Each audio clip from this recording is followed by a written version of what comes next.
আপনি খুব দ্রুত প্রেম ভক্তি লাভ করতে পারেন শুধু একটা অন্তরায় যদি জীবন থেকে তাড়িয়ে দেন। হাত জোড় করছি কথাটা হৃদয়ে নেওয়ার জন্য। খুব দ্রুত আপনি ভগবানের প্রেমের সাথে, ভক্তির সাথে আপনার সাক্ষাৎকার হতে পারে যদি একটা জিনিস জীবন থেকে বাদ দেন। একটা জিনিস। আচ্ছা, পয় মানে দুধ, আবার পয় শব্দের অর্থ জল। জল আর দুধ মিশে যায় কিনা? আধা লিটার দুধ, আধা লিটার জল মিশিয়ে দিন, মিশবে কিনা? দেরি লাগবে কিনা? সাথে জল মেশে, দুটোই পয়। পয় মানে দুগ্ধ, পয় মানে জল বলা হয়, মিশে যায়। কিন্তু এই জল আর দুধ মিশে গেল, এদের আবার আলাদা করে দেয় কে জানেন? টক। ওদের একটু অম্ল দিয়ে দিন, টক দিয়ে দিন, কি হয়? ছানা হয়ে জলটা আলাদা হয়ে যায়। তেমনি জীব আর ভগবানে সহজে মিশে যায় হরিকথা, হরিনাম, ভক্তি সাধনার দ্বারা। কিন্তু মাঝখানে এই টক রূপ অসৎসঙ্গ যার জীবনে জুটে গেছে, সে আর ভগবান তখন আলাদা হয়ে যায় প্রেম থেকে, সে তখন আলাদা হয়ে যায়। বোঝা গেল কি? আপনারা তো বুঝবেন, জ্ঞানী শ্রোতা। কেমন মিশে গেল না জল আর দুধ? আলাদা মনে হয় কি জল আর দুধ মেশালে? কিন্তু দুধটা ছানা হয়ে গেল, জলটা আলাদা হয়ে গেল। কেমন? টকের সংমিশ্রণ দেয়া হয়েছে। জীবন চলার পথে যদি অসৎসঙ্গ জুটে যায়, তো জানবেন ভগবানের সাথে আপনার যে সাদৃশ্য মিল থেকে আপনি অনেক দূরে সরে গেলেন।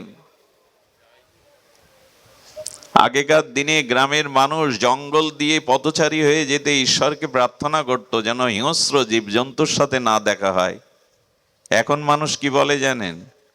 অমুক ব্যক্তির সাথে যেন ভগবান দেখা না হয়। হিংস্র জীবজন্তুর থেকেও আমরা ভয়াবহ হয়ে গেছি। দয়া করে অসৎ সঙ্গ থেকে নিজেকে দূরে রাখুন।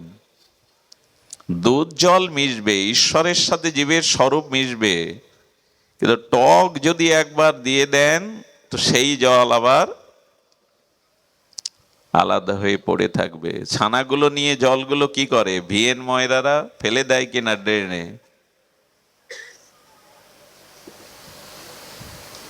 অসৎ সঙ্গ ত্যাগ এই বৈষ্ণব আচার। এটা আচারের মধ্যে আচার্যগণ রেখে গেছেন। আপনি যদি বৈষ্ণব হতে চান, বৈষ্ণব বলতে শুধু তিলকমালা বুঝবেন না, আসলে বৈষ্ণব সকলেই। বিষ্ণু থেকে যারা এসেছে সকলেই বৈষ্ণব। আপামর জগতে সকলেই বৈষ্ণব। আর মহাপ্রভু তো বলেছিলেন, একবার যার জিহ্বায় কৃষ্ণ নাম উচ্চারণ হয়েছে সেই বৈষ্ণব। তো অন্য জাতিরাও তো ঠাট্টা করেও একবার বলে হিন্দুদের কৃষ্ণ, বলে কিনা? তাকেও বৈষ্ণব বলছেন মহাপ্রভু। মহাপ্রভু বললেন, আমি আবির্ভূত হব নবদ্বীপে, কিন্তু আমার নামকে আগে অবতীর্ণ করে আমি অবতীর্ণ হব। আমার নাম অগ্রে অবতীর্ণ হবে, পাছে আমি অবতীর্ণ হব। কৃষ্ণ নামাভি। তো মহাপ্রভুকে প্রশ্ন করুন তো, প্রভু আপনি আসবেন, আগে নাম সবাইকে লবেন, তারপরে আপনি আবির্ভূত হবেন। তো হিন্দুরা নাই নাম নিল, আপামর সকল জাতিসত্তা আপনার নাম নেবে কেন? বলে এই জন্য তো আমার আবির্ভাবের সেই বুধবারের বিদ্যাজন পরিবেষ্টিত মনোহরি ফাল্গুনী পূর্ণিমায়, সর্বসদ্গুণপূর্ণ পূর্ণিমায়, সুরধ্বনি গঙ্গার তীরে সেই বুধবারের দিবালোকে, দিব্য আলোক জ্যোতির্ময় সেই পূর্ণ চন্দ্রকে রাহু গ্রাস করেছিল সেদিন। মহাপ্রভুর আসবার সময় পূর্ণচন্দ্রকে রাহু গ্রাস করেছিল। তো সেই রাহু গ্রাস হলে ভারতবর্ষের সব মানুষ তখন গঙ্গা স্নান, নদীতে স্নান, দান ধ্যান আর হরি হরি উলুধ্বনি জয়ধ্বনি করত। যখন একই সাথে সমস্ত সকলেই নবদ্বীপবাসী হরি হরি করছে, স্নান করছে, তখন অন্য জাতির মানুষরা বলছে হিন্দুদের হলো কি রে, আজ এত হরি হরি করে কেন, হরি হরি করে কেন, আরে এদের হলোটা কি? মহাপ্রভু বললেন, ঠাট্টার চলে ওদের মুখেও আমি নাম নিয়ে তবে আসলাম।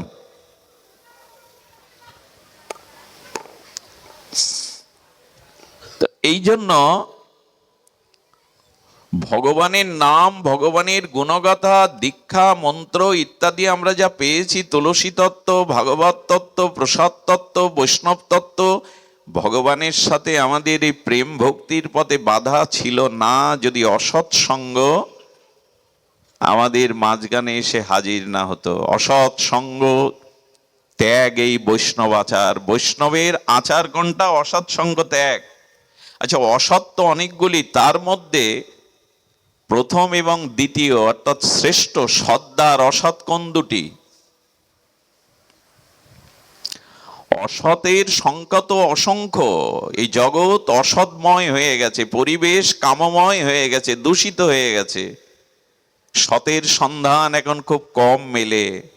পৃথিবীর বাতাবরণ এমন দূষিত হয়ে গেছে, আজকে যে শিশুটি জন্মাচ্ছে তাকে এই কামময় বাতাস আক্রান্ত করে ফেলছে। এত ভারী হয়ে গেছে এই কামনাময় বাতাস, বাসনাময় বাতাস। তো বলছেন যে অসতের মধ্যে দুটি প্রধান, আর সেই দুটি বলছে কৃষ্ণ বিমুখ যিনি তার সঙ্গ করা, আর যিনি ভগবত বিমুখ ভোগাক্রান্ত বিষয় আসক্তি প্রবণ রমণীর। এখানে পুরুষ এবং রমণী দুটোই ধরতে হবে। বৈদিক সাক্ষী করে, ব্রাহ্মণ সাক্ষী করে, দ্বিজ ব্রাহ্মণ বৈদিক মন্ত্রোচ্চারণ করে যে স্ত্রীকে পেয়েছি, তা বাদে যদি অন্য নারীতে আসক্তি আসে বা অন্য নারীর যদি পরপুরুষে আসক্তি আসে, এই পুরুষ বা নারীর অন্যতে বিপরীতে আসক্তি এবং কৃষ্ণ বিমুখ জনের সঙ্গ, ভগবত ভজনবিহীন ব্যক্তির সঙ্গ, এই হলো অসতের দুই সর্দার। অন্য অসৎগুলো ক্ষুদ্র, তার হাত থেকে রক্ষা পাওয়া যায়, কিন্তু এই দুটি অসৎ যার জীবনে জুটে গেছে, পরিণাম ধ্বংস, স্খলন, পতন ছাড়া তার ভাগ্যে অন্য কিছু লেখা হবে না। অসৎ সঙ্গ ত্যাগ এই বৈষ্ণব আচার। স্ত্রী সঙ্গ এক, অসাধু কৃষ্ণ সঙ্গ আর। যিনি ভগবতমুখী নন, যিনি কৃষ্ণমুখী নন, যিনি ভজবান বিমুখ, যিনি সাধুগুরু বৈষ্ণবে বিমুখ, এদের সঙ্গ করবেন না। মাঝে মাঝে ট্রাকের পিছনে খুব ভালো ভালো কথা লেখা থাকে। ট্রাকের পিছনে কি বলে? ট্রাক বলে তো 100 হাত। ওই কথা আমি যখন দেখি তখন মনে পড়ে, ওই বাণীটা এইখানে খাটাই, এদের থেকে 100 হাত না 1000 হাত দূরে থাকুন। আচ্ছা, একটি পাত্রে ভরা জলের উপরে 1 বিন্দুর সরিষার তেল ফেললেন, কি হয়? বিস্তার লাভ করে কিনা চারিদিকে? তো আপনার অনেক সদ্গুণ আছে, পিতামাতা, পরিবেশ, শিক্ষা দীক্ষা আছে, কিন্তু অসৎ সঙ্গ 1 বিন্দু যদি পড়েও আপনার উপর প্রভাব বিস্তার করবে। এই জন্য দয়া করে অসৎ সঙ্গ ত্যাগ করব কি করে? অসৎ তো কানের মধ্যে দিয়ে হৃদয়ে ঢুকায় রাত দিন। অতিরিক্ত যদি কারোর সাথে বেশি কথা বলেন, সে গুরু বোন হোক, অমুক হোক, তমুক হোক, এই অতিরিক্ত কথা আর আসক্তির মধ্যে দিয়ে অসৎ ভাবনা ঢুকবে। এই জন্য যে যন্ত্রগুলি আমরা ব্যবহার করি, এগুলো অতিরিক্ত কথা বলার জন্য না, প্রয়োজন ছাড়া অতিরিক্ত কথা বলার জন্য, ব্যবহারের জন্য না। এই জন্য জড় ভরত পিতামাতার সাথেও কথা বলেননি, বড় ভাইয়ের সাথেও কথা বলেননি, বিদ্যা অর্জনের জন্য মুখ খোলেননি, বলং ভূর ভুবস্বা বলে না। ব্রাহ্মণ কোলে জন্মগ্রহণ করে গায়ত্রীও বলেনি। জানেন যে কথাই হলো আসক্তির দুয়ার। রাত দিন যদি ওই কথা নিয়ে থাকেন, ওই কথার মধ্যে দিয়ে আসক্তি প্রবেশ করবে। এগুলো আজ আর সতর্ক হবার কথা না বলাই ভালো। পাহাড়ে একটা ঢেলা ছুড়লে ঢেলাটাই গুঁড়ো গুঁড়ো হয়ে যাবে, পাহাড়ের আর কি হবে? তবু বলার জন্য আশা বলতে তো হবে। যিনি গ্রহণ করে জীবনের আত্মিক কল্যাণ চান, ভগবত প্রাপ্তির, প্রগতি, ভক্তির পথে চলতে চান, তাদের হয়তো কথাগুলি কাজে আসবে। সতর্ক হন। অসৎ থেকে দূরে না থাকলে আমাদের জীবনে যথার্থ স্বরূপ অনুভূতি, স্বরূপ স্মৃতি জাগবে না। সুধীবৃন্দ, আমরা আসি অবিদেয় সম্বন্ধ জানলাম, কিঞ্চিত সিন্ধু থেকে বিন্দু, অভিধেয় মানে কর্তব্য। এই কর্তব্য জীবের একটি নিখিল শাস্ত্র, বিশেষ করে শ্রীমদ্ ভাগবত সার্বভৌম গীতা, তিনি বারবার বলেছেন জীবের কর্তব্য কি, খুব ধ্যান দিতে হবে। জীবের কর্তব্যই একটি, বারবার ভগবান সেটি বলছেন, বললেন মনমনা ভব, মত চিত্ত, মনটা আমায় দাও। জীবের কর্তব্য কি?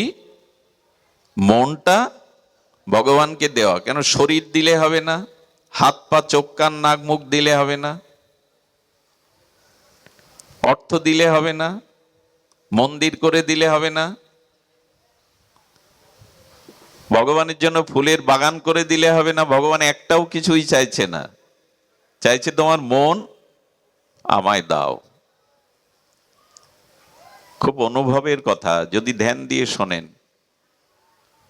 মন কেন চাইছেন ভগবান? কারণ মানুষের শরীর যেখানে মানুষ সেখানে না, মানুষের মন যেখানে মানুষ সেখানেই। আপনার শরীর যেখানে আপনি সেখানে নাই, আপনার মন যেখানে আপনি সেখানেই। এই যে এখানে ভাগবত শ্রবণে আমরা এসেছি, এখানে মন যদি যুক্ত না হয় আপনি আদৌ এখানে আসেননি। আমি পূর্বেই বলেছি, এই মন নিয়ে আমাদের আচার্যরা বলেছেন, মনেই বন্ধন মনেই মুক্তি, মনেই কল্যাণ মনেই অকল্যাণ। মনই আমাদের এই জন্ম মৃত্যু চক্র অভিশাপে এমনি করে ঘুরিয়ে নিয়ে বেড়ায়, আবার মনই আমাদের স্বরূপ চিন্তনে, ভগবত আরাধনায় ভগবানের স্বরূপ স্মৃতি জাগিয়ে ভগবত ধামেও নিয়ে যেতে পারে। আমি দৃষ্টান্ত স্বরূপ বলেছি, একটা তালা খোলা এবং লাগানো চাবি কটা?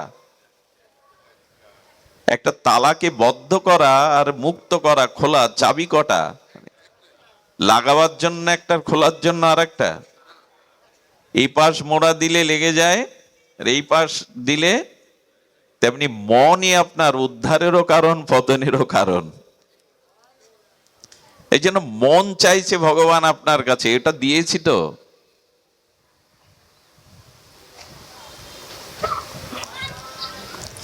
এইখানটাই সম্বন্ধ অভিধেয়ের কর্তব্য কি? অভিধেয় মানে কর্তব্য। কর্তব্যটা কি? ভগবানের মনটা দেওয়া। এখন অর্জুনকে ভগবান যখন এই মন চেয়েছেন, মৎচিত্ত মদগত প্রাণা বহুবার বলছেন, অর্জুন তখন মুখ খুলেছে। আর অর্জুনের কথাগুলো মনে হয় আপনার আমারই কথা। অর্জুন বলছে, ভগবান মন তোমায় দিতে বলছো, মন কি আমার হাতে? মন কি আমার হাতের ম যে তোমাকে দিলাম? বারবার মন দিতে বলছে, আরে মন আমাতে নাই, মন তোমাকে কি করে দেব? প্রশ্নটা তো আমাদেরও। মন তো তাতে যেতে চায় না। অর্জুন অবশ্য সুন্দর একটা কথা বলেছেন, আমাদের আচার্যগণ বলছেন, সুন্দরবনের একটা চঞ্চল বানর আপনি এখানে মাদারীপুরে বসে বলছেন আমাকে যে ওই বনের বানর আপনাকে দান করলাম। হয় কি? দান হয়? সেটা গ্রহণ হয়? অর্জুন বলছেন, আমার মনটা বানরের মতো চঞ্চল, বিষয়ে ঘুরে বেড়ায়, তো তোমাকে দিলাম মন, এ বললেই কি মন দেওয়া হয়?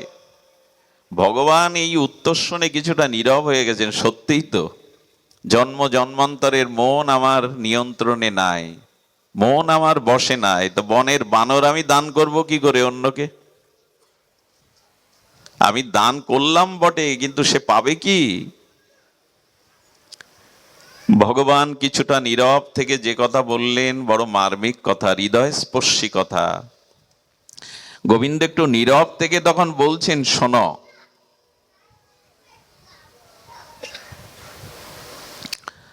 তুমি যখন খুব শিশু ছিলে তখন তোমার মন নামক এই তত্ত্বটি, বস্তুটি কাকে দিয়েছিলে? একটু স্মরণ করো তো, আপনারাও স্মরণ করুন।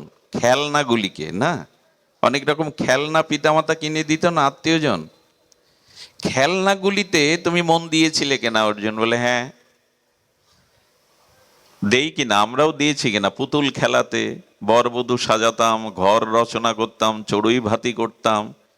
ওই খেলনাগুলো এত প্রিয় ছিল, ওকে এত মন দিয়ে বসেছিলাম যে ঘুমাবার সময় ওটা বুকে করেও ঘুমিয়েছি। অতীত স্মৃতি যদি মন্থন করেন দেখবেন ওটা করতাম আমরা।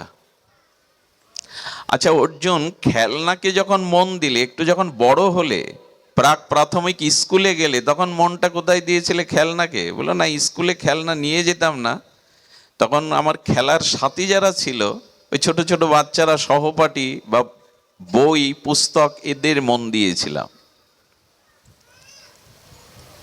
আচ্ছা খেলনার সাথীর থেকে যখন আপনি মাধ্যমিক স্তরে উঠলেন, তখন বিদ্যার দিকে কিছুটা মন যায় কিনা ছাত্রছাত্রীদের?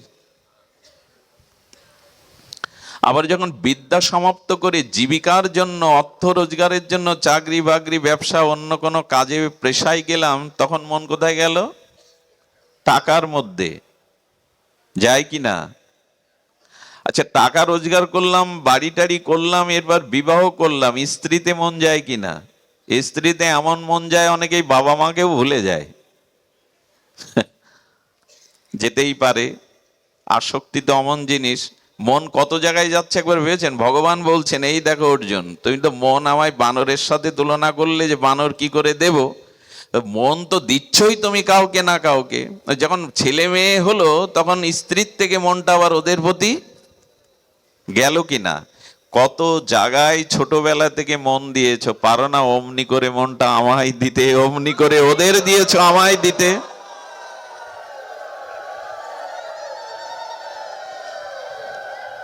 আমায় আপনারা একটু বলুন কেন পাচ্ছি না?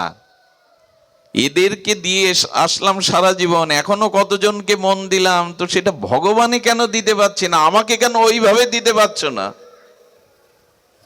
আরে মনটা ওইভাবে তো আমাকে দিতে পারো।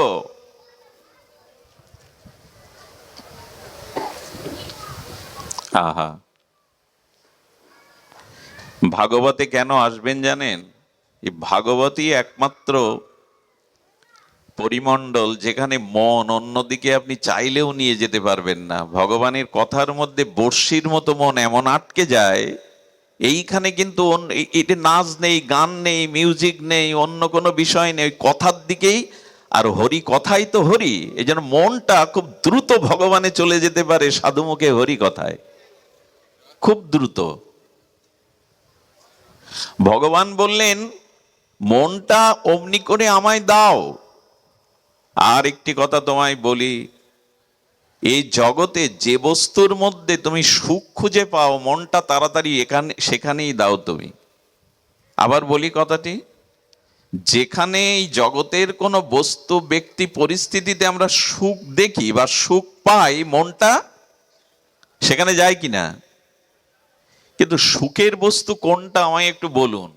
এই জগতে কোনো ব্যক্তি বস্তুতে সুখ, অখণ্ড সুখ আছে? আমাকে বলুন। আচ্ছা ধন থাকলে সুখ হবে, গাড়ি থাকলে সুখ হবে, রূপ থাকলে সুখ হবে, এগুলো মিথ্যা প্রমাণ হয় কি না? আপনাদের চারিপাশে তাকিয়ে দেখুন। তার মানে যেখানে সুখ মানুষ পায় বা সুখের অনুভূতি আছে, মনটা ওখানে স্বাভাবিক চলে যায়, যায় কি না? তো ভগবান বলছেন কৃষ্ণ বিনা সুখ দিতে নাহি অন্যজন। শাস্ত্র কি বলছেন? সূর্য ছাড়া যেমন আলোর অন্য কোনো উৎস নেই, তেমন সমস্ত আনন্দ, সমস্ত সুখের উৎসই হলো ভগবান। সচ্চিদানন্দ ঘন পূর্ণ ব্রহ্ম আনন্দ ঘন ভগবান, তার থেকেই সমস্ত সুখের সম্ভার। তো সেইটি হরি কথা মহৎ কৃপায়, শ্রী গুরু কৃপায় যদি সাধনার দ্বারা জানতে পারেন, ভগবানই একমাত্র সুখের আধার, আশ্রয়, নিকেতন। যেখানে সুখ সেখানে আপনার মন স্বাভাবিক চলে যাবে।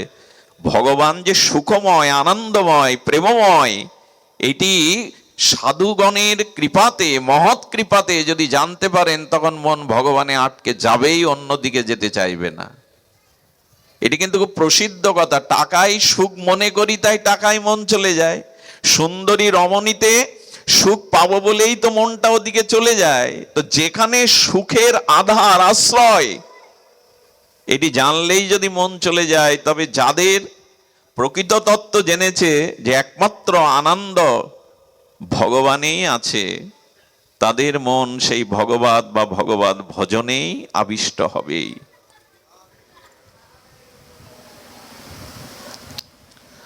আচ্ছা, অর্জুন তখন বলছেন, না, এর দ্বারা সমাধান হলো না।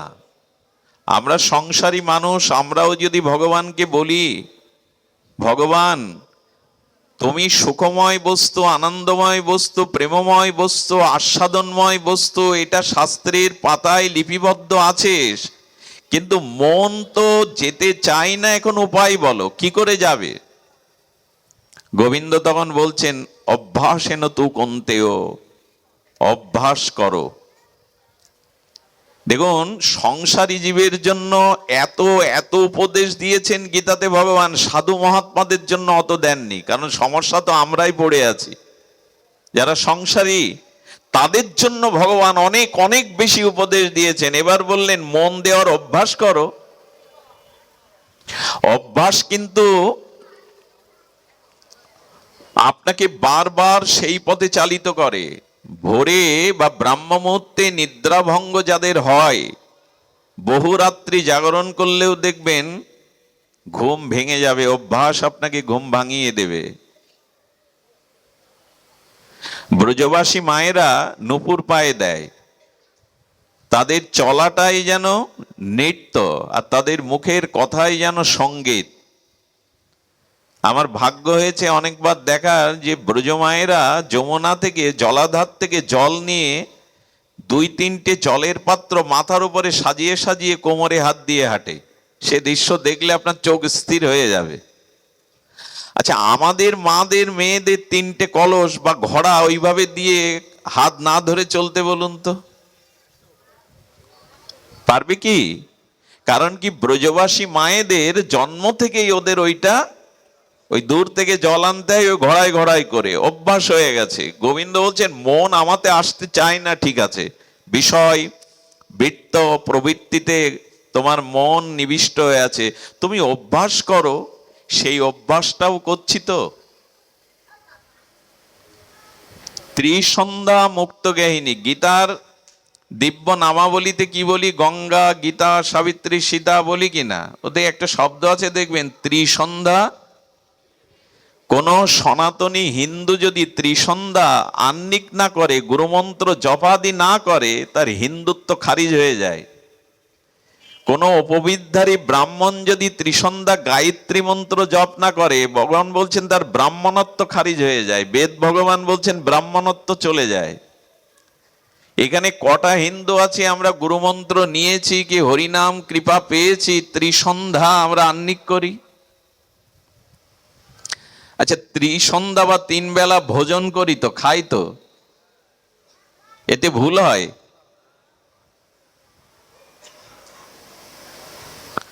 আচ্ছা, যারা প্রতিদিন খবরের কাগজ পড়েন, এই পড়তে ভুল হয়? খবরের কাগজ না দেখলে ছুটির দিন হলে কেমন লাগে না? পেপার কই, পুরোনোটাও খুলে বসে পড়েন। তা আপনি প্রতিদিন পেপার পড়েন, আমার আপত্তি নেই, কিন্তু 5 মিনিট গীতার একটা শ্লোক পড়েন কি? এই অভ্যাস গড়ে তুলেছেন? আচ্ছা, যারা চা খান, এই গরমেও লেবু চা, চা তো চাই, চা তো তাকে পান করতে হয়। চা যে আমি দিন বেলা 3 কাপ চা পাই, একবারও মনে হয়েছে যে মার কাছে বলি, মা একটু রাধা মাধবের চরণামৃত দাও সকালবেলা? এই অভ্যাস করেছি। আচ্ছা, আপনি কাজ শেষে, অফিস শেষে দোকানদারি করে বাড়ি এসে রিমোটের চ্যানেল কতটা? 200-র উপরে। রিমোট তো হাতে থাকলে টিপতেই হয়। রিমোট আপনি 108 বার কি 200 বার টিপেন, কিন্তু জপের মালাটা একবার 108টা বার টিপেন কি? কতগুলো হালকা কথা। কিন্তু গোবিন্দ বলছেন মন আমাতে যাতে আসে তার অভ্যাসটা তো গড়ে তোলো।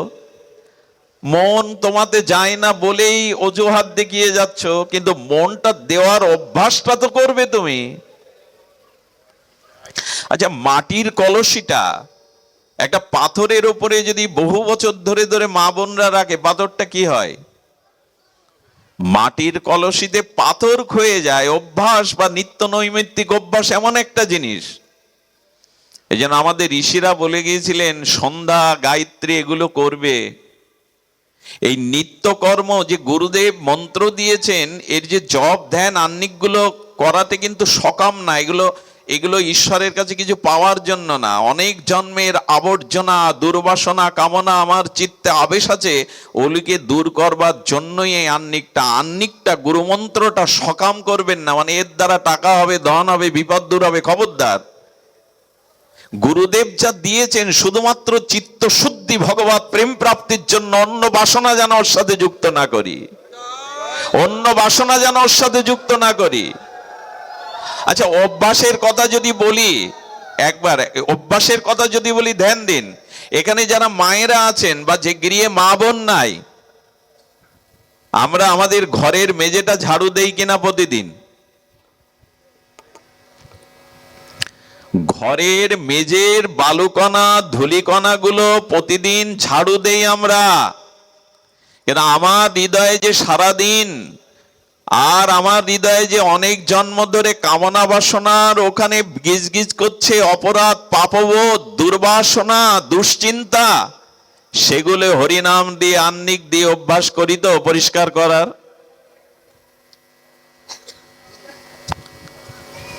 ঠাকুর রামকৃষ্ণ বলেছিলেন, ওরে থালা বাসনে যা আহার করিস তাও তো প্রতিদিন মাজিস, থালা বাসন গুলো মাজতে হয় কিনা?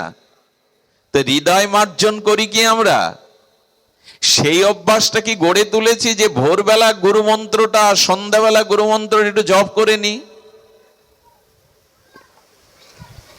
কিছু অপরাধ নেবেন না, দোকানদারি তো ওরাও করে, বড় বড় মার্কেটের শিল্পপতিও ওরা শাটার টেনে গিয়ে পাশে মসজিদে নামাজ পড়ে আসে, এটা দেখেন না? তা আপনি দোকানে বসে 5 মিনিট একটু সময়টা একটু মন্ত্রটা জপ করতে পারবেন না? অর্জুন তখন একটু মুখটা অপ্রসন্ন করে বললেন, তুমি বলছো জনার্দন ঠিক, কিন্তু অভ্যাস করার মতো আমার মানসিক ইচ্ছা নেই, এর পরে কিছু থাকলে বলো। আমাদের অনেকের শুনে যাচ্ছি, কাল থেকে কিন্তু করবো এরকম নয়। ভাগবত শুনে যদি একটা মানুষও বদলাতো, এক এক আসরে এক একটা মানুষ যদি চরিত্রবান, ভজন পরায়ণ হতো, চেহারা বদলে যেত। সুধীজন, এই জন্য অর্জুন বলছেন, অভ্যাসে যদি অসমর্থ হই পরের উপায় আছে। কি অদ্ভুত একটি কথা বলেছেন এখানে, দাদা শ্রদ্ধা একটু ভালো করে দেখবেন, এই কথাগুলি ওখানে আছে।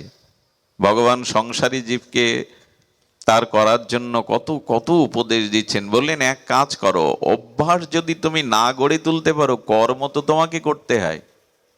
কর্ম মানে স্নান তো করতে হয়, আহার তো মুখে দিতে হয়, কথা তো বলতে হয়, পা দিয়ে তো চলতে হয়, চোখ দিয়ে তো দেখতে হয়, হয় কিনা? অর্থাৎ ইন্দ্রিয় দিয়ে যে ক্রিয়া সম্পন্ন হয় তার নাম কর্ম। গোবিন্দ বলছেন, অভ্যাস তোমার, অভ্যাস যোগটা তোমার আয়ত্তে নাই, অনুশীলনে নাই, কিন্তু কর্মটা তো ছোটবেলা থেকে করে আসছো। দেখা, শোনা, খাওয়া, চলা, বলা, এগুলো করি কিনা আমরা? আমরা তো জড়ো না, পাথর না। গোবিন্দ বলছেন কি, ওই কর্ম যে করছো, ওই কর্মটা আমাকে সমর্পণ করে করো।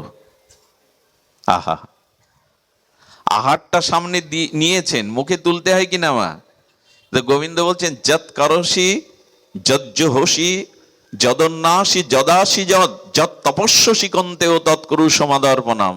যৎ করসি যদন্নাসি যজ্জোহসি দদাসি যৎ তপস্যসি কন্তেও তৎকুরুষ মদার্পণম। ভগবান বললেন, কর্ম তো করছো, কিন্তু কর্মটা আমাকে সমর্পণ করে, এটা সম্ভব কিনা?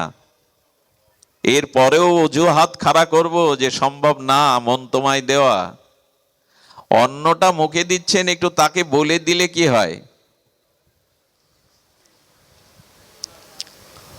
অত মন্ত্র যদি নাও জানেন, প্রসাদে গোবিন্দে নাম ব্রহ্মণির দরকার নেই, প্রভু তুমি গ্রহণ করো, এইটুকু তুমি গ্রহণ করো। অত আপনাকে এতৎ সম্প্রদান না, এতৎ দধিপতায়, এইসব না যদি বলতে পারেন, প্রভু গ্রহণ করো, এইটুকু অন্ন মুখে তুলে দেওয়ার আগে বলি না, এর থেকে অকৃতজ্ঞ আর কে থাকতে পারে জগতে? তার বস্তু, তার দ্রব্য গ্রহণ করছেন। আচ্ছা, তাকে কেন দিতে হয়? কারণ আমরা যে পরিপাক করে যে বস্তু, অন্ন, সবজি, ডাল, রুটি পাই, এগুলো যদি ওই যেভাবে পাই ওইভাবেই উদরে থেকে যেত, বাঁচতাম কি আমরা? ভগবানের মহিমা দেখুন, কেন তাকে নিবেদন করবেন না? পরিপাক করে তুমি পাও, ওই খাদ্যটা ওইভাবেই পাকস্থলিতে থাকলে তুমি বাঁচতে না। আমি বৈষণ রূপ অগ্নিরূপে ওই খাদ্যটা আবার ওখানে হজম করিয়ে সিদ্ধ করিয়ে অসার পদার্থটা মলমূত্র দিয়ে বহির্গমন করিয়ে তোমার মধ্যে রস, রক্ত, অস্থি, মাজ্জা, শুক্র, সপ্ত ধাতু দিয়ে শরীরটাকে গঠন করি। অর্থাৎ ওই খাদ্য ভগবান বৈষণ আর অগ্নিরূপে আবার হজম করি আমার শরীরটাকে সপ্ত ধাতু দিয়ে পুষ্ট করেন। এতটুকু কৃতজ্ঞ নেই যে ভেতরে অগ্নিরূপে তিনিই আমার এই পরিক্রিয়া করছেন, তাকে দেওয়া উচিত।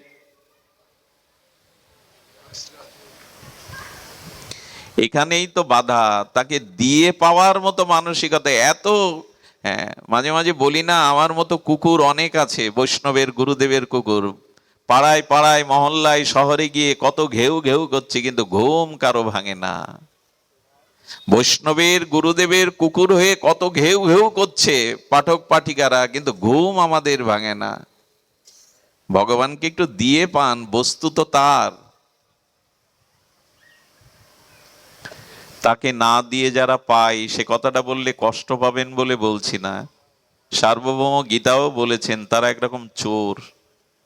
এক গোপী গোবিন্দের, আজকে গোপালকে, লালাকে, নন্দলালাকে বোকা বানাবে বলে ঘরে কোনো দধি ভাণ্ড মাখন রাখেননি, সরিয়ে রেখেছেন যে গোপালকে একটু ব্যাকুপ, একটু ওই চতুর গোপালকে একটু বোকা বানাবো।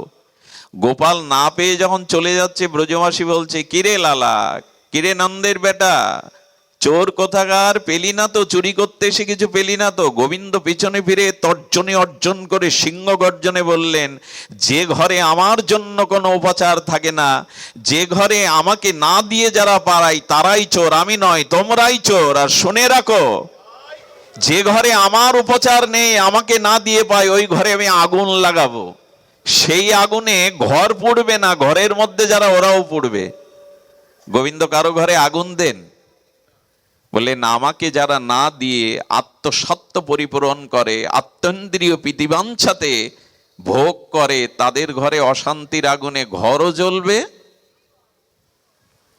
একটা জিনিস বলি, বাইরের সুখ সুখ না, জগৎ জোড়া আপনার সুনাম, জগতে আপনার মহিমা বিজ্ঞাপন খবরের কাগজে মিডিয়ায় প্রচার হয়, আপনি কত বড় সুখী মানুষ। বাইরের সুখ যার, সে সুখী না, ঘরে যে সুখী সেই প্রকৃত সুখী। এত বড় বিশ্বজোড়া নাম, ঘরে গিয়ে দেখলেন ছেলেটা ড্রাগ আসক্ত হয়ে পড়ে আছে, এই সুখ কি প্রয়োজন আপনার? বাইরের সুখ। তো ঘরে সুখ সমৃদ্ধি শান্তি অভাব থাকলেও হবে যদি ওখানে ভগবানকে উপচার দেওয়ার, তাকে দিয়ে পাওয়ার অভ্যাস থাকে।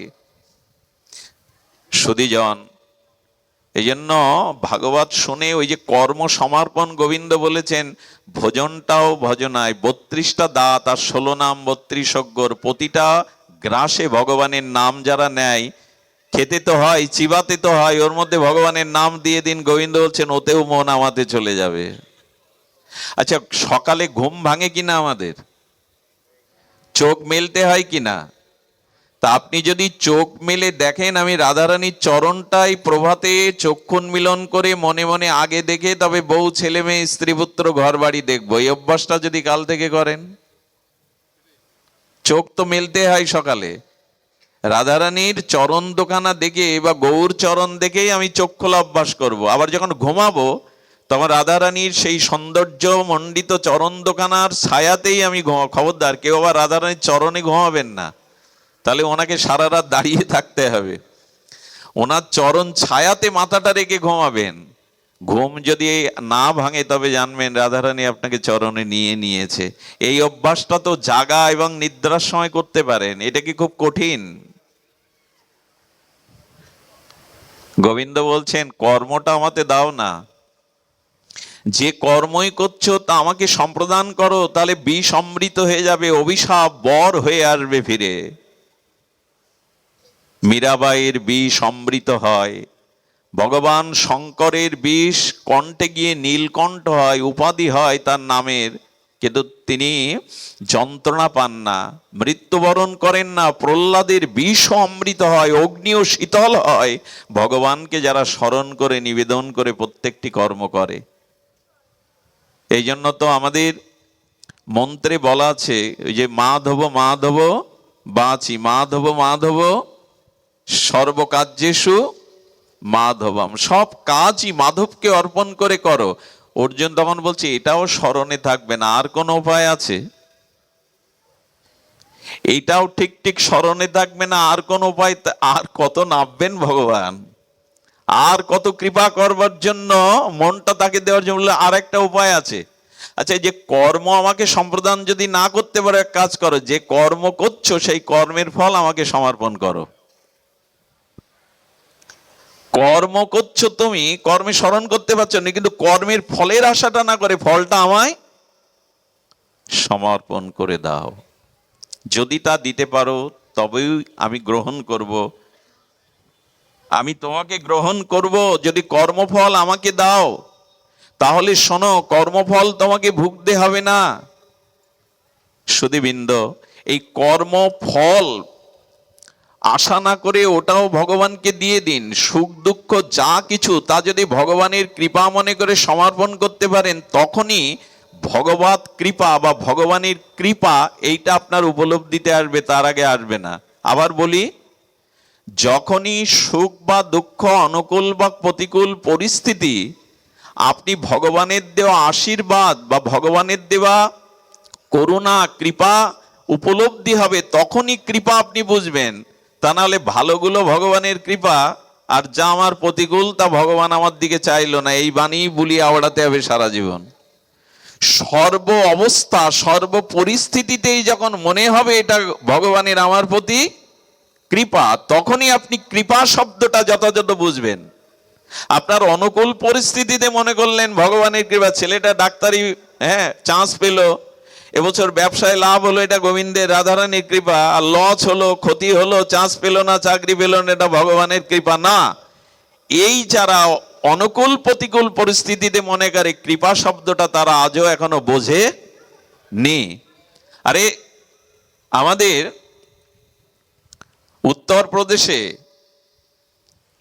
উত্তরপ্রদেশে তুকারাম, তার স্ত্রী মাঝে মাঝে কাঠের চলা নিয়ে মারতে আসেন তুকারামকে। বেটা রাম রাম করো, ঘরে চাল নেই ডাল নেই, খাবো কোথায় জানি না, তুমি রাম রাম করে বেড়াচ্ছ, কাঠের চালা নিয়ে আসে। সাধুদের নিয়ে বসলে মাঝে মাঝে রাম কথা বললে ওপর থেকে একটু জল ছেড়ে দেয়। এত তার স্ত্রী কৃষ্ণ বিমুখ আর ওই তুকারামের বিমুখ। তুকারামকে বলছে, এতে আপনার কষ্ট হয় না? রাম আপনার প্রতি কৃপা করে এমন স্ত্রী দিয়েছে আপনার ঘরে। বলেন, শোনো, ওই স্ত্রী আমার ঘরে দিয়ে রাম আমাকে পরীক্ষা করাতে চাইছে, ওর দ্বারা আমি কাঁচা সাধু না পাকা সাধু। যদি বলতাম রাম রাম করি, তোমার চরণে পড়ে রয়েছি, এমন স্ত্রী কেন দিয়েছো, তাহলে আমি কাঁচা সাধু হতাম। ভগবান পরীক্ষা নিচ্ছেন যে এই পরিস্থিতির মধ্যেও আমি রামকে স্মরণ করি কিনা। আর ওকে দিয়েছে কেন জানো? এটা রামের কৃপা। বলে, কিরকম কৃপা? বলেন, ও যদি আমার মনজ্ঞা হতো, ও যদি সুন্দরী মনজ্ঞা আমার মনপ্রিয়া হতো, তাহলে আমার মনের আসক্তিটা ওর প্রতি চলে যেত। তাই রাম চাইছে ওর মতো স্ত্রী ওকে ঘরে দিয়ে ওর মন ভালোবাসাটা যাতে রামের চরণে 16 আনা যায়, তাই ভগবান কৃপা করে ওকে আমার কাছে রেখেছে। এই অবস্থাও যদি ভগবানের কৃপা মনে হয়, তাহলে জানবেন আপনি কৃপা শব্দটা বুঝেছেন এতদিন। এ দিন আমাদের কবে হবে? যেদিন সব অবস্থায় মনে করবে এটা তোমার করুণার কৃপার দান। এটা সাধন ভজন ছাড়াই উপলব্ধি আসবে না। যাক, রাত হচ্ছে, আমাকেও ফিরে যেতে হবে। সর্বশেষে বলি, মন যদি ভগবানকে কর্ম সমর্পণের দ্বারা এবং কর্মফল গোবিন্দকে অর্পণের দ্বারা, যদি এই হরিকথা শ্রবণ কীর্তনের দ্বারা বা পূর্বরাগ হরিকথা শুনতে শুনতে হরিচরণে হরির রূপে হরির গুণে আপনার মন অদ্ভুত এই মহিমায় প্রাণ চলে যায়, তখন মন ভগবানকে দেওয়াতেই কি হবে জানেন? মন ভগবানকে দিতে পারলে আমরা যে সম্বন্ধ অভিদেয় কর্তব্য বলেছিলাম মন ভগবানকে দেওয়া, এরপর প্রয়োজন তখনই প্রেম আসবে। আমি একটা ছোট্ট লীলা কথা, বাস্তব লীলা কথা বলেই বিশ্রাম করছি। সম্বন্ধটা বলা হলো, অভিদেয়টা কিঞ্চিত বলা হলো, সিন্ধু থেকে বিন্দু। এবার প্রয়োজন হলো প্রেম। মন যদি ভগবানকে আপনি অর্পণ করতে পারেন, প্রেম যাবে কি করে শুনুন। চন্দ্রার উপাখ্যান, আমি কখনো পাঠে এটা বলিনি, কেন জানি না হঠাৎ স্মরণে এলো। চন্দ্রা নামক মথুরায় ব্রাহ্মণ পল্লীতে একটি মেয়ে ছিল, কিশোরী। খুব ধ্যান দিয়ে শুনুন। তো চন্দ্রা ব্রজ গোপিকারা মাঝে মাঝে ব্রাহ্মণ পল্লীতে দুগ্ধ ঘৃত এই বৈদিক উপাচারের বস্তুগুলো বিকিকিনি করতে আসতো। আর ওদের মুখে ব্রাহ্মণ পত্নীরা কৃষ্ণের অপরূপ রূপমাধুর্য, কৃষ্ণের অপূর্ব লীলা মাধুর্য, বেণু মাধুর্য এগুলো শ্রবণ করতে করতে এই চন্দ্রার মন গোবিন্দে এত আবিষ্ট হয়ে গেল, রাত দিন শুধু গোবিন্দের রূপ চিন্তা, লীলা চিন্তা এগুলি করতে লাগলো। একটু ধ্যান দিন। বারবার ওই রূপ মন থেকে সরাতে পারে না, বারবার ওই রূপ মাধুর্য, ওই বেণু মাধুর্য, ওই লীলা মাধুর্য তাকে যেন অজানা আকর্ষণে টেনে নিয়ে ব্রজের যমুনার ধারে, ব্রজের বনসভার মধ্যে, নন্দ ভবনে বারবার টেনে নিয়ে যায়। মন কিন্তু চলে গেছে, রাত দিন ওই ভাবনা।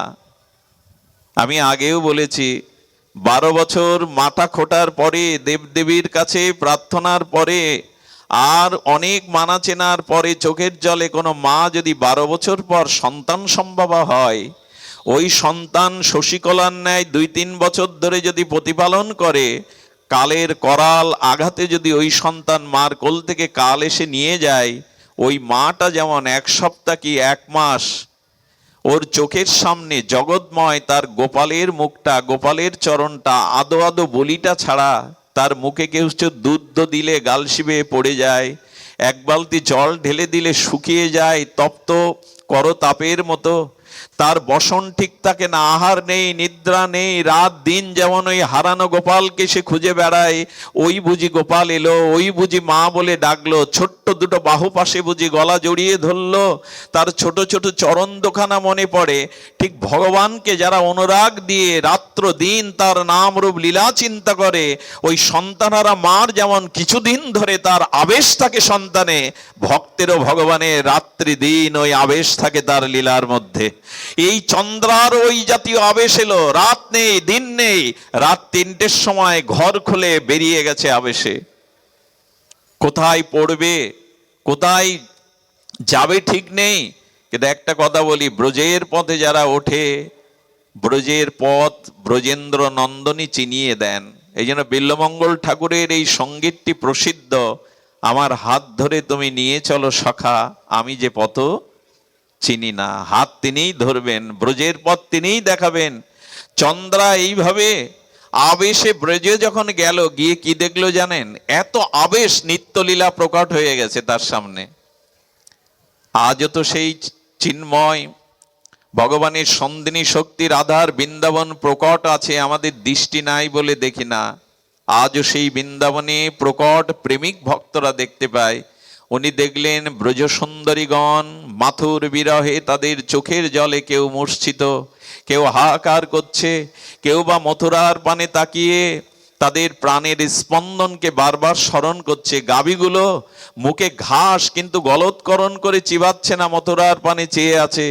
সুখ সারি তাদের সুরসঙ্গীত ভুলে গিয়ে চোখের জল ফেলছে। গাভীর বাছুরগুলো হাম্বা হাম্বা রবে যেন তাদের প্রাণসখা গোবিন্দকেই ডাকছে।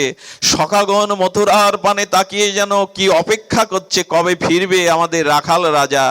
এমনি করে ব্রজের বিরহ দশা আত্মি দেখে চন্দ্রা মূর্ছিত হয়ে পড়ে গেল। ও, তবে আমি এলাম আর ব্রজ থেকে ব্রজেন্দ্র নন্দন মথুরায় চলে গেল। তবে কেন আকর্ষণ করে বৃন্দাবনে আনলে যদি তুমি মথুরায় চলে যাবে? কিন্তু বৃন্দাবনে এসেছি যখন, তোমারই ইচ্ছা, তোমারই কৃপা, তুমি এনেছো, আমি যাব না। কি করলেন জানেন? নন্দ মন্দিরে গিয়ে নন্দ বাবার সেবা করতে লাগলেন, যশোদা মায়ের সেবা করতে লাগলেন। ব্রজ সুন্দরী শোক সন্তপ্ত এদেরকে সান্ত্বনা দিতে লাগলেন, এদের সমস্ত কাজ করে দিতেন। নন্দালয়ে তিনি ঝাড়ু দিতেন, দুগ্ধ দহন করতেন। এই করতে করতে করতে করতে চন্দ্রার প্রেম ভক্তি প্রগাঢ় হয়ে গেল। ব্রজবাসীদের কৃপাতে সঙ্গ করতে করতে, সেবা করতে করতে তার দেহ মন গোবিন্দের প্রেম পূর্ণ রসসিক্ত হয়ে গেল। কি পেল জানেন চন্দ্রা? আহা, চন্দ্রা কি পেল জানেন? চন্দ্রা পেল সেই কুরুক্ষেত্রে সূর্যগ্রহণে যখন দ্বারকাবাসী এবং বৃন্দাবনবাসী মিলিত হলো, তখন গোবিন্দ মা যশোদার সাথে তাঁবুতে দেখা করতে আসছেন। মা যশোদার কাছে দেখা করতে এসেই চারিদিকে গোবিন্দ খুঁজছেন, কি যেন চোখে কাকে চাইছেন। কানাই, কাকে খুঁজছিস? বলো, চন্দ্রা কোথায় মা? চন্দ্রা কোথায়? চন্দ্রাকে তো দেখছি না মা। মা যশোদার সাথে সাথে চন্দ্রাকে গোবিন্দ খুঁজছে। এই দেখুন, মন প্রাণ তাকে দিয়ে যদি এই দেহ মন একটু সেবায় আসে, চন্দ্রা এর আগে গোবিন্দকে কখনো দেখেনি। ব্রজবাসীদের সেবায় অনুরাগে আজ গোবিন্দ উল্টে তাকে খুঁজছেন। ভগবানকে আপনি কি খুঁজবেন? হৃদয়ে যদি প্রেম থাকে, ভগবান আপনাকে খুঁজবেন। ফুলের মধ্যে মধু সঞ্চিত হলে ভ্রমরকে নিমন্ত্রণ করতে হয় না, মৌমাছিকে আমন্ত্রণ জানাতে হয় না, তারাই আসে। যার হৃদয়ে প্রেম আছে, গোবিন্দ তার পেছনেই ঘুরে বেড়ায়। তার পেছনেই তো তিনি ঘুরে বেড়ান। চন্দ্রা কোথায়? চন্দ্রা শুনলেন তার প্রাণনাথ, তার প্রাণবধূ মায়ের সাথে সাক্ষাতে এসছে। চন্দ্রা বাহির দুয়ারে দাঁড়ালেন। যেই গোবিন্দ এলেন, হাতের কিছু ফুল চোখের জল মিশ্রিত করে গোবিন্দ চরণে দিয়ে যেই মাথাটা গোবিন্দের চরণে রাখলেন, চন্দ্রা চিরদিনের মতো নিত্যলীলাতে গোবিন্দের চরণে লীন হয়ে সরবধামে চলে গেলেন। সরবধামেই গেলেন। যদি মন ভগবানে যায়, ভক্তগণের সেবায় আপনার ধর্ম হয়, একদিন দেখবেন আপনাকে খোঁজা লাগবে না, গোবিন্দই আপনাকে খুঁজে নিয়ে তার সরবধামে ফিরিয়ে নিয়ে যাবেন। আজ এইটুকুই। আপনাদের সবার কল্যাণ এবং মঙ্গল প্রার্থনা করে আজকের হরিকথার এখানে বিশ্রাম। আমাদের মামনি আছে এখানে, না? আমি খেয়াল করেছিলাম। মা, ভালো আছো তুমি? আমাদের এই ভক্তি জগতের, পাঠ জগতের আর একজন এখানে, আমি আসলে চিনতে পারছিলাম না ও কিনা। তো আমাদের এই অল্প বয়সে যেভাবে ভগবত কথামৃত প্রচার করছে, ওর জন্য প্রার্থনা করবেন। তার ভক্তি জীবনকে আমি প্রার্থনা করি। একটি